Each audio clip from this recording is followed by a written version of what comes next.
Cinema ఇండస్ట్రీలో నేను ఎంత దూరం వెళ్తానో, ఎన్ని కోట్లు సంపాదిస్తానో, ఎంత కాలం ఉంటానో ఏమో నాకు తెలియదు.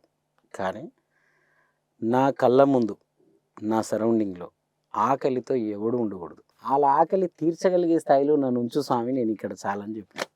ఆ అవకాశం వాళ్ళ పని కోసం నాకు దగ్గరకొచ్చినా, నా పని కోసం వచ్చిన వాళ్ళకి నేనెప్పుడు స్టూడియోలో ఇన్‌స్ట్రక్షన్స్ అయ్యే ఇస్తా. మీరు ఫుడ్ ఎవరికొచ్చినా అన్నం తిన్నారా అని అడగండి.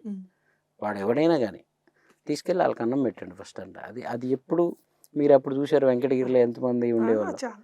తర్వాత నేను కష్టంలో ఉన్నప్పుడు మీరు ఇంకా ఆశ్చర్యపోతారు. కరోనా కాలంలో నేను ఊరికెళ్ళాను. రేపేంటి అనేది తెలియని పరిస్థితి అప్పుడు ఎవరికైనా.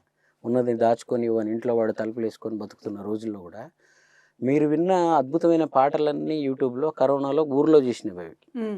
ఎప్పుడు ఒక 50 మంది, 100 మంది ఊళ్ళో ఖాళీగా ఉంటారు. ఎవరు పనులకెళ్ళరు. అందరికి ఒకటే చెప్పేది నేను. మీరందరూ షూటింగ్‌లకి రండి. మీ అందరూ రండి. మీకు భోజనాలు ఇక్కడే వండుకోండి. ఆ గిన్నెలు అన్ని చికెన్‌లు, గికెన్‌లు, మటన్‌లు అన్నీ అందరికీ చెప్పి అందరిని ఇన్వాల్వ్ చేసేసి వాళ్ళే వండుకునే వాళ్ళే తినేవాళ్ళు. ఊరు మొత్తం మన ఇంటి దగ్గర మన షూటింగ్ లొకేషన్‌లో తినేవాళ్ళు. అందరు తిని సమ్‌టైమ్స్ నా దగ్గర డబ్బులు లేవనుకోండి, ఎవరో ఒకరికి ఫోన్ చేసేది.